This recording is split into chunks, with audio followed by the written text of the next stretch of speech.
오늘 저희가 함께 나눌 말씀의 제목이 사랑하는 이들을 향한 예수님의 기도라는 그런 제목으로 말씀을 나누고자 합니다. 오늘 저희들 자녀분들을 위해서 좀 기도하는 시간을 좀 갖고자 하는데, 이 말씀을 좀 생각하면서 우리의 기도가 어떠한 모습이 되어야 되는지 좀 생각했으면 합니다. 오늘 본문은요, 사실 예수님께서 십자가를 지시기 전날, 겟세마네로 가시기 직전에 드린 기도입니다. 사실 예수님은요, 사역을 하시는 동안에 우리가 기도를 어떻게 드려야 되는지 기도에 관한 중요한 가르침들을 많이 주셨습니다. 무엇보다도 외식하는 자같이 기도하지 말라 하시면서 은밀하고 진실되이 기도하기를 말씀해 주셨어요. 그리고는 이제 이렇게 기도하라 하시면서 기도의 예로서 주기도문을 우리에게 또한 가르쳐 주셨죠. 그리고 예수님은 또한 십자가를 지시기 전에 겟세마네 언덕에서 피땀을 흘리시면서 우리가 드릴 기도를 대신하시면서 기도하는 모습도 보여주셨습니다. 그리고 오늘 본문은요, 예수님께서 십자가를 향해 가시기 전에 이제 사랑하는 제자들, 11사도죠. 11사도들을 이제 마지막 순간을 보내면서 마지막으로 사랑하는 이들을 향해서 기도하시는 것을 보여주는 본문입니다. 그래서 저는 우리 신앙인들이 예수님께서 드리는 이 기도를 좀 바로 보았으면 합니다. 우리가 이제 사랑하는 이들을 위해서 기도를 많이 하는데, 많이 하시죠? 기도 안 하십니까? 하시죠? 예수님의 기도를 보시면 과연 우리가 어떠한 것을 바라며 기도를 하는 것이 정말 우리의 기도를 받으시는 하나님께서 우리를 향해 또한 바라고 계시는지 이를 생각해 보지 않을까. 왜냐면요, 하나님의 본체이신 예수님께서 지금 기도를 들으신 것이거든요. 이건 뭐 어린아이들도 다 하는 질문인데, 여러분은 기도를 누구에게 드립니까? 그냥 공중에 허공에다 그냥 기도하는 거 아니잖아요, 그렇죠? 우리는 하나님께 기도를 드립니다. 그렇다면 우리의 기도를 받으시는 분이 어떠한 기도를 드리기를 원하시고 또한 어떠한 기도를 응답하시길 바라시는지 이를 아는 것도 너무 중요한 거죠. 그래요, 안 그래요? 그렇죠? 예. 그래서 기도라는 것이 그런 거죠. 그냥 뭐 무조건 뭐 때를 쓰고 간구하면 다 들어주신다? 아니거든요. 물론 떡을 달라고 애를 쓰는데 돌을 주시는 하나님은 아니십니다. 뭐 아들이 생선을 달라고 하는데 뱀을 줄 아버지가 없듯이 우리를 사랑하시는 하나님께서도 적어도 좋은 것을 주시기를 바라십니다. 구하는 이에게. 그래서 성경은요, 우리에게 이 두 가지를 명백히 가르치십니다. 무엇보다도 먼저 우리가 하나님께 기도를 드리기를 바라세요. 여러분이나 내가 하나님께 기도를 드리기를 바라십니다. 그러니 우리는 기도를 드려야 합니다. 그리고 그러면서 우리가 기도를 드릴 때 또한 어떠한 마음으로 기도를 드려야 하는지 이를 또한 가르치셨다는 거죠. 그러니까 구체적으로 우리가 어떠한 것을 위해서 기도를 드려야 하는지 이를 바로 아는 것도 매우 중요한데, 그럼 이를 알 수 있는 방법은 무엇일까? 우리가 이제 기도에 대해서 많이 인식을 하고 기도가 중요하다는 걸 아는데, 그럼 우리가 어떠한 마음으로 기도를 드려야 되는지 이를 알 수 있는 방법은요, 성경에 보면 이제 기도에 대한 가르침이 많이 있다고 생각하는데 그렇지는 않습니다. 사실 가장 중요한 것은 예수님께서 기도에 관해 가르쳐 주신 것이 있어요. 우리가 그것을 알아야 되는 거고, 또 예수님께서 당신께서 직접 드리신 기도가 있습니다. 그래서 제가 보기에는 우리가 기도에 대해서 어떠한 것이 중요한지 알 수 있는 방법은 이 두 가지인 것 같아요. 주님께서 우리에게 어떻게 기도를 드리기 원하셨고, 또 당신 스스로가 어떻게 기도를 드리셨는지 이거를 우리가 봐야 되는 거죠. 우리 신앙인들에게 있어서 사실 기도는 너무나 중요한 믿음의 표현입니다. 하지만 더러는 기도를 무슨 뭐 지니의 요술 램프 같이, 요술 램프처럼 그렇게 인식을 갖고 있는 일도 많이 있어요. 아니면 뭐 돌 하르방에 이렇게 코를 만지면 뭔가 좀 이루어질 것 같은 그런 미신같이 이렇게 미신처럼 여기는 이들도 있고, 그래서 기독교를 뭐 기복신앙, 그러니까 prosperity gospel, 아니면 샤머니즘 뭐 이렇게 이런 것과 별과 다름없이 그렇게 그런 종교를 여기는 이들도 없지 않아 많이 있습니다. 그리고 더러는요, 기도를 그냥 만병통치약 같이 생각하는 일도 있고, 또 기도를 뭐 복권, 라르레 같이 뭐 축복 제조기 같이 그렇게 그런 인식을 갖게 하고 그런 인식을 갖는 이들도 많이 있다는 거죠. 물론 하나님께서 진실된 기도를 응답하실 때는 우리가 여러분들 성경에 보면요, 그 응답은 인간의 상상을 초월하고 그런 응답을 보여주시는 것을 성경 우리에게 보여주고 계십니다. 하지만 이 모든 기도 응답의 결론은요, 사실 모든 응답을 하나님께서 정하시고 하나님께서 역사케 하신다는 거죠. 그러니까 반석 위에 지팡이를 칠 때 저절로 막 물이 넘쳐 나오지 않는 것도 보게 하셨어요. 그러니까 우리 말씀을 통해 좀 바로 보아야 합니다. 내가 사랑하는 이들을 위해서 내가 기도 제목을 갖고 기도할 때, 내가 간구한 것을 구할 때 하나님께 기도를 드리는 것이니까 어떤 기도를 드려야 되는지 우리가 바로 알아야 되는 거죠. 물론 성경에는 여러 인물들이 하나님께 간구하고 기도하는 것도 기록을 하고 있는 것을 우리가 보게 됩니다. 각자의 주어진 상황에서 전심을 다해서 드리는 그런 기도의 내용인 거죠. 그러니까 모세가 반석에서 물 나오기를 바라면서 기도합니다. 자식을 위해서 자식을 구하는 한나의 기도, 아주 유명한 기도죠. 히스기야 왕은 병 고침을 위해서 기도합니다. 엘리야는 죽기를, 자기를 죽여달라고 그렇게 기도하는 그런 모습도 보여주죠. 고난 중에 부르짖는 욥의 기도도 여러분들 너무나 잘 알고 있죠. 이스라엘을 위해서 다니엘의 기도도, 또 물고기 뱃속에서 요나의 기도도, 그 외에 아브라함의 기도도 있고 다윗의 기도도 있고 여러 인물들의 기도들이 있어요. 그리고 이들의 기도는요, 각자에게 주어진 상황에서 드리는 기도인 거죠. 그리고 우리도 이런 같은 상황에 만약에 우리가 주어진다면, 그 상황에 놓여 있다면 우린 이 기도를 우리가 배울 수는 있어요. 하지만 기도의 주관자이신 하나님, 그리고 하나님의 본체이신 예수님의 기도를 배우자는 겁니다.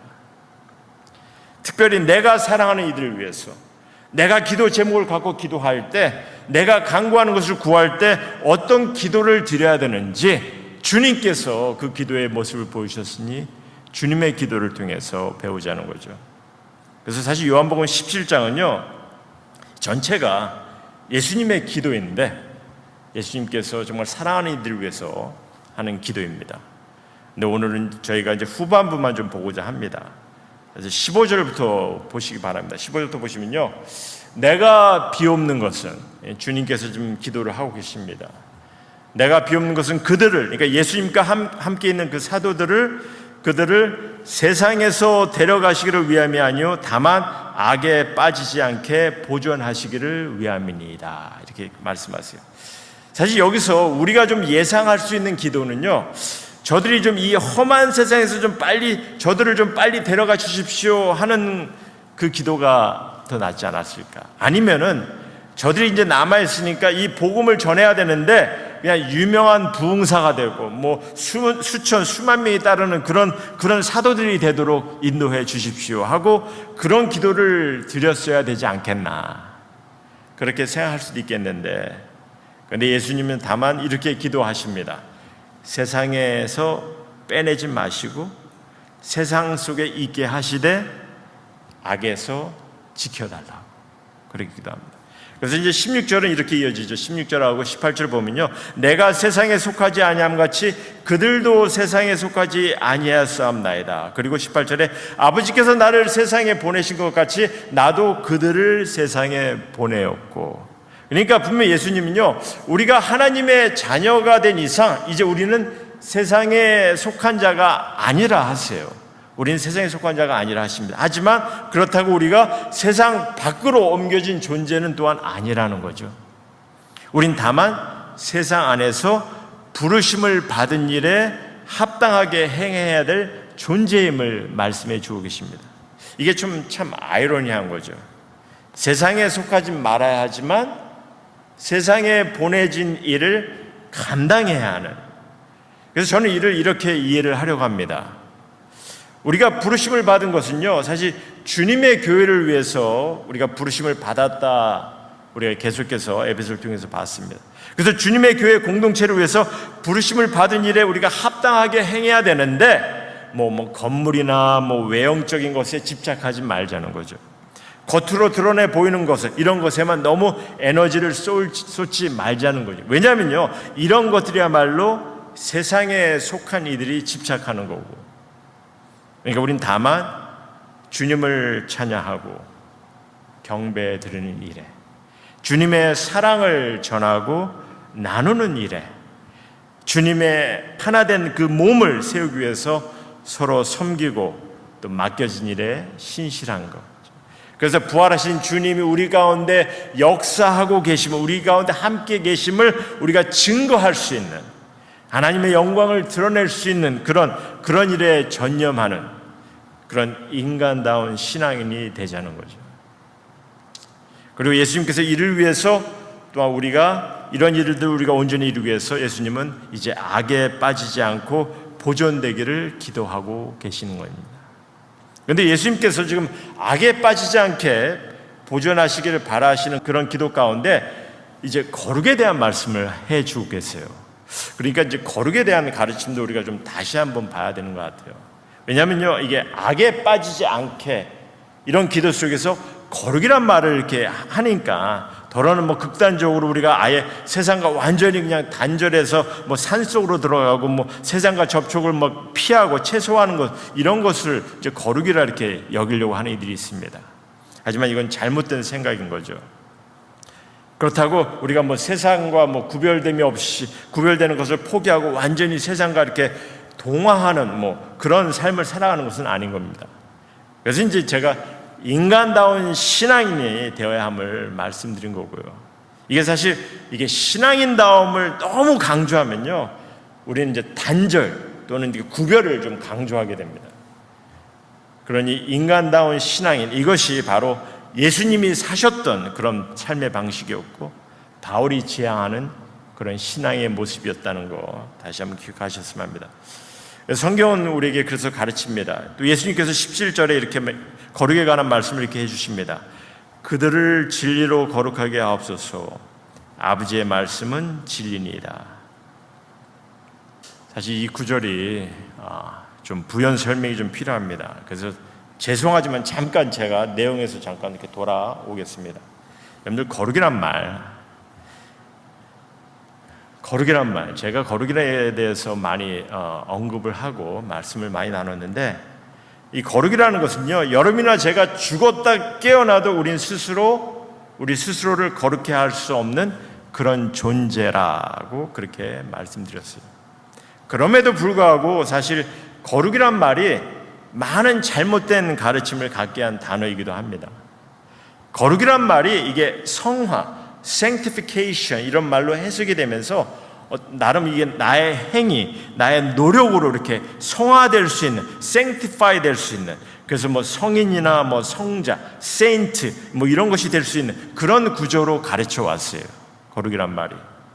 근데 사실 성도라는 그 원어적인 단어가, 성도라는 말이 이게 성인, 성자와 똑같은 말인데도 이게 번역으로 전혀 다르게 가르쳐진 거죠. 그러다 보니까 사실 여기 17절 이 구절만 딱 떼어가지고 어떻게 설명을 하냐면요, 진리로 거룩하게 하옵소서 하였으니까 이게 진리의 말씀을 우리가 잘 따를 때 우리도 성화될 수 있다, 이런 식으로 이제 가르치기도 한 거죠. 충분히 그렇게 들릴 수 있는 거고. 그렇죠? 그래서 영어로는 sanctify them in the truth. Your word is truth. 그러니까 이 말씀에 우리가 잘 이렇게 따르면은 우리가 sanctify 되는, 이 거룩한, 성화될 수 있는 이런 식으로 예수님께서 가르치지 않았나. 하지만 제가 좀 늘 부탁드리는 것은요, 좀 내용에 우리가 좀 충실하자 하였습니다. 그래서 19절의 의미를 먼저 생각해 보면요, 예수님은 정말 놀라운 말씀을 주십니다. 이런 말씀하십니다. 그들을 위하여 내가 나를 거룩하게 하오니 나는 그들도 진리로 거룩함을 얻게 하려 함이니이다. 이런 말씀하세요. 여러분, 성경에서 우리 인간을 향해서 오직 하나님만이 기준을 정하고 온전히 판단할 수 있는 것이 몇 가지가 있는데, 예를 들어서 우리 인간의 죄, 인간의 선함, 우리의 진실된 마음, 우리의 믿음, 이런 것은요 오직 하나님만이 온전히 판단할 수 있는 거예요. 여러분 스스로가 다른 사람의 죄를 판단할 수 있습니까? 다른 사람의 진실된 마음을 온전히 염두해서 판단할 수 있냐는 거죠. 오직 하나님만이 판단할 수 있는 거예요. 그런데 이렇듯이 그러니까 하나님만이 판단하실 수 있는 것에 중요한 것이 또한 있습니다. 그것은 뭐냐면요, 의와 거룩이에요. 이 두 가지. 그래서 우리가 의롭고 righteousness, 그렇죠? 그리고 우리가 거룩함, 그렇죠? holiness. 이것은요, 하나님께서만이 판단하실 수 있는 것입니다. 왜냐하면 완전한 의와 거룩함은요, 그 기준을 하나님만이 세울 수 있는 것이기 때문에. 그래서 우린 스스로가 거룩해야 할 수 없다는 말을 그래서 제가 그렇게 매번 강조를 드린 겁니다. 근데 지금 예수님께서 이런 말씀을 하세요. 그들을 위하여 내가 나를 거룩하게 하옵나니. 무슨 말입니까? 지금 오직 하나님만이 세울 수 있는 그 거룩의 기준을 인간을 위해서 예수님께서 당신 스스로가 세우시겠다는 거죠. 어떻게 좀 교만해 보이십니까? 예수님 말씀이? 아니죠. 지금 예수님께서는요, 하나님의 본체이시기 때문에 이런 담대한 말씀을 하시는 거죠. 누가 감히 이런 말을 하겠습니까? 예수님께서 본인 스스로가 하나님의 본체이시기 때문에 이런 말씀을 하시는 거죠. 그럼 예수님께서 어떻게 그 거룩함을 세우셨습니까? 인간의 구원을 위해서 하나님께서 약속하신 것이 있어요. 하나님께서 세우신 약속이 있습니다. 그 약속은 뭡니까? 우리의 구원이죠. 우리의 구원을 위해서 십자가의 희생과 죽음으로 인간의 죄의 형벌을 대신케 하는, 그래서 거룩하고 흠이 없는 희생양이 되는 것을 하나님께서 그것을 약속하셨어요. 그래서 그 일을 예수님께서 감당하시면서 거룩하신 하나님께 인간의 거룩함을 얻게 예수님께서 이루신 거죠. 그러니까 그런 의미로 우리에게 말씀하시는 겁니다. 하나님의 약속을 이루시는, 그것을 온전히 이루심으로 말미암아 스스로가 거룩함을 이루심을 얘기하고 있는 거죠. 그렇기 때문에 그들도 진리로 거룩함을 얻게 하리라, 이 말씀은요, 하나님의 약속 있는 말씀을 이루심으로 우리 또한 거룩함을 얻게 하셨다는 그런 얘기를 하시는 겁니다. 그렇기 때문에 17절의 말씀도 이게 진리 안에, 진리 가운데, 즉 하나님의 약속의 말씀 가운데, 그리고 이제 예수님께서 이루시니까 그 약속 가운데 우리도 거룩하게 됨을 경험하도록 하게 하셨다는 거죠. 그래서 진리 안에 거룩하게 되셨다는 것은 하나님의 약속을 이루시는 가운데, 우리 가운데 거룩함을 얻게 하셨다는 거죠. 그 또한 우리는 이제 성도로서, 우리가 거룩한 자로 여김을 받은 자로서, 이제 하나님께서 나를 그렇게 달리 보시니까 이제 우리는 거룩한 자로 살아가야 하는 것이고요. 이를 위해서 우리가 더욱더 정말 하나님 말씀 앞에서 우리의 생각과 우리의 습관, 우리의 관계를 이렇게 좀 나름대로 좀 이렇게 하나님 앞에서 좀 재조정하고 좀 새롭게 빚어나갈 수 있도록 이렇게 해야 하는 겁니다. 그래서 이제 새 사람의 옷을 입는 연습을 해야 되는 것도 사실 우리가 거룩한 자로 여김을 받았기 때문에, 새 사람으로 지음 받았기 때문에 우리가 또한 그런 연습을 해야 되는 것을 성경은 우리에게 말씀해 주고 계시죠. 그래서 세상에 물들지 않고 다만 진리에 노출되는 그런 습관이 필요한 겁니다. 왜냐하면 비록 여러분이나 저를 이게 거룩한 자로 바라보시지만, 그러니까 하나님께서는 정말 이 구원을 받은 우리들을 향해서 거룩한 자로 우리를 여기시고 바라보시는데, 근데 문제는 우리가 성도로서 자꾸 내 욕망을 채우려고 한다면요, 어떻게 되겠습니까? 그러니까 이제 배에 이게 물이 찰 때 어떻게 됩니까? 배가 침몰이 돼버려요. 그런 것처럼 내 자신도 하나님께서 나를 거룩한 자로 여기지만 내 안에 내 육적 욕망으로 채우려고 할 때는 때로는 내가 감당하지 못할 일들을 잘못된 모습으로 해내갈 수가 있는 거죠. 그러니까 내 자신도 부르심에 합당한 일을 감당하지 못하는 그런 존재가 될 수 있는 거죠. 그러게 주께서 기도하는 겁니다. 다만 악에 빠지지 않게 보존되기를.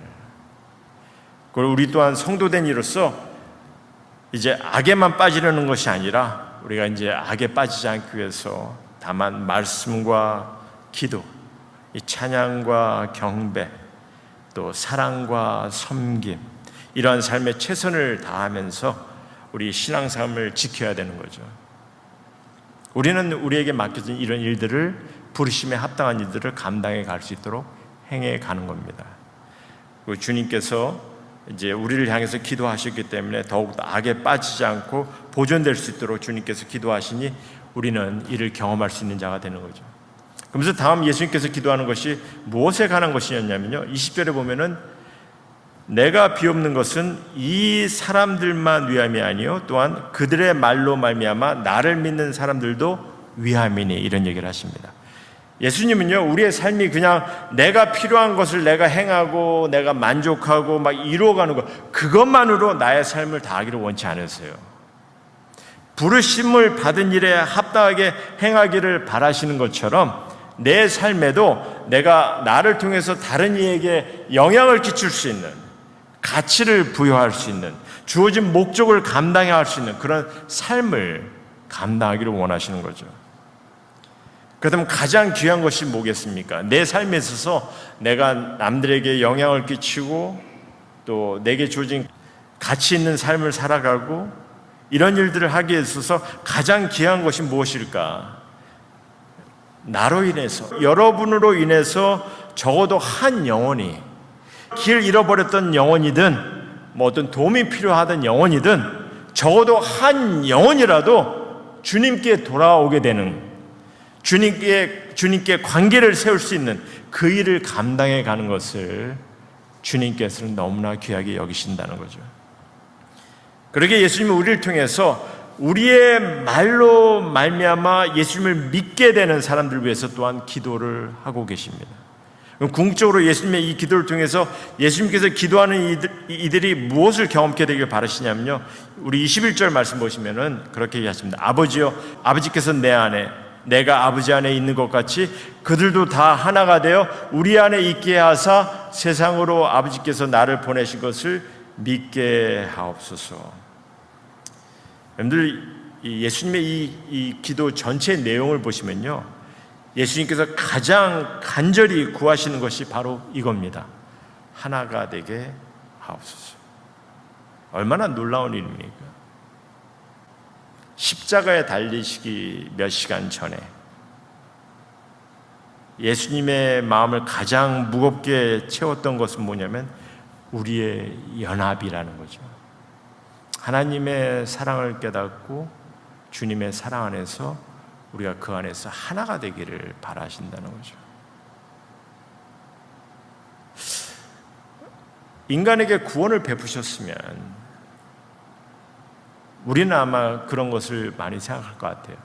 우리가 뭔가 좀 더 나아지는 삶, 성공된 삶, 그렇죠?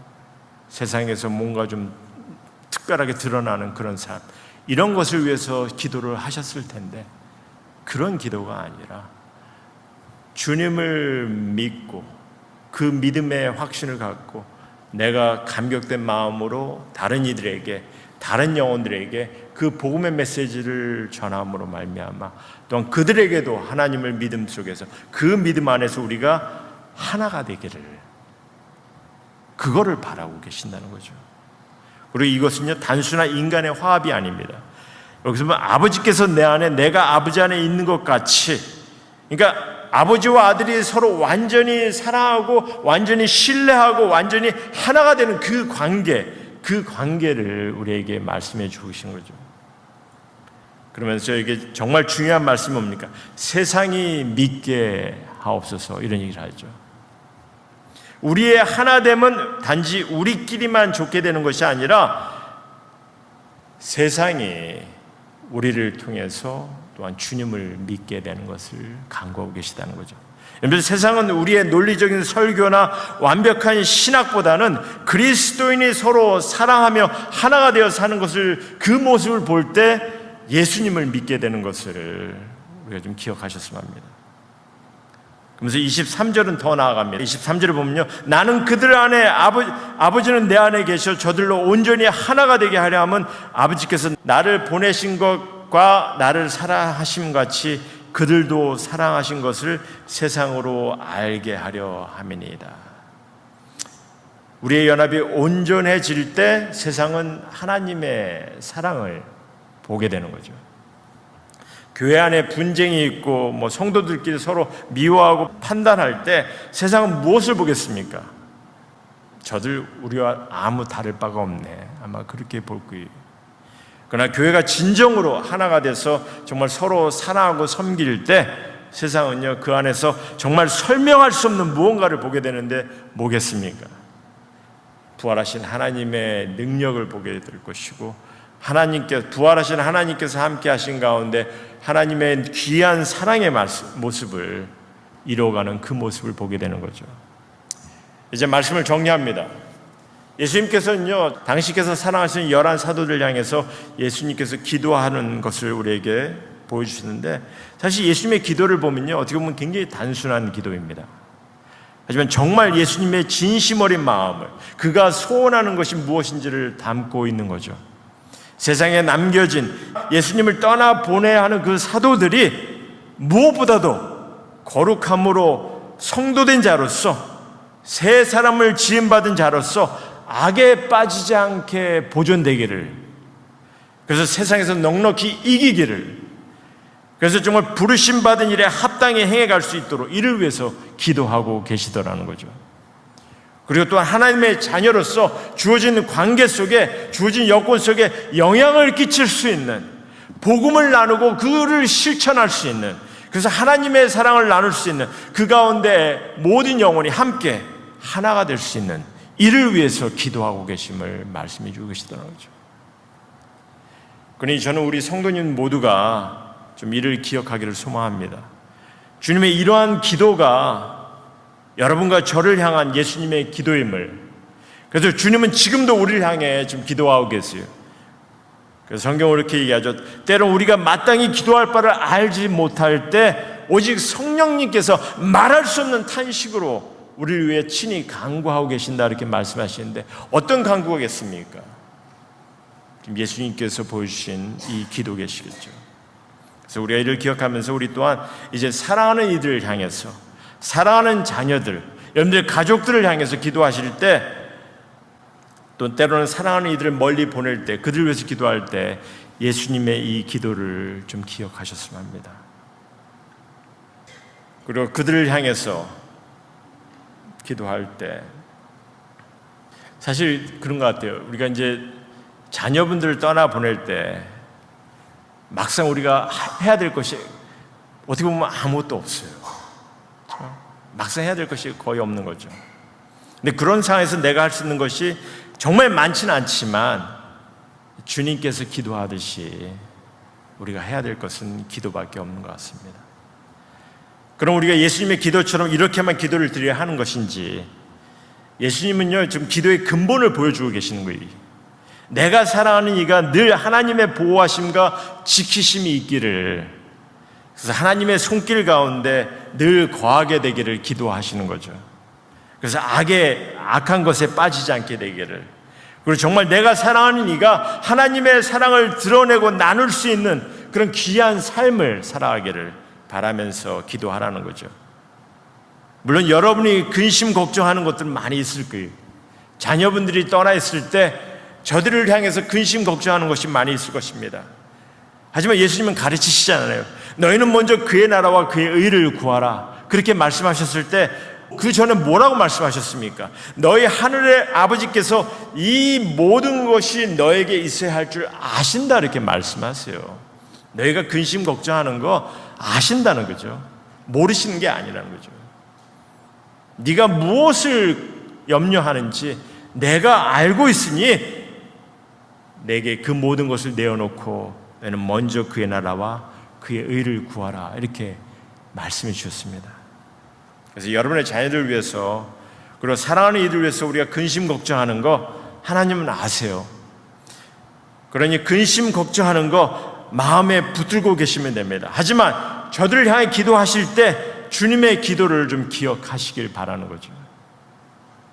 그리고 그러한 기도를 행할 때 하나님께서 모든 것을 또한 인도해 주실 것입니다. 하지만 인간인 거로 때로는 그 근심 걱정이 점점 커질 때도 많이 있어요. 정말 내 스스로가 컨트롤할 수 없을 정도로. 근데 하지만 비록 그럴 때일수록 더욱 주님께 내려놓으려고 하셔야 됩니다. 그리고는 예수님의 기도를 기억하시면서 또 사랑하는 이들 향해 기도하시 바랍니다. 주님께서 인도하실 것입니다. 주님께서 저들을 지켜주시고 주님께서 저들을 지혜로 감싸 주실 것이고 여러분들이 생각지도 못한 일들까지도 주님께서 또한 함께 하시고 인도하시라 믿습니다. 이를 기억하시면서 주님의 기도를 여러분들 마음속에 품으시며 이제 사랑하는 이들 위해서 늘 함께 기도가 끊이지 않고 그 기도의 끈을 놓치지 않고 늘 기도를 드릴 때 주님께서 여러분들의 삶도 또한 축복하시고 또 여러분들의 그 관계도 또 더 돈독하게 주님께서 인도하시라 믿사오니 이를 온전히 경험하는 우리 성도님 모두가 되기를 다시 한번 주님의 이름으로 소원합니다.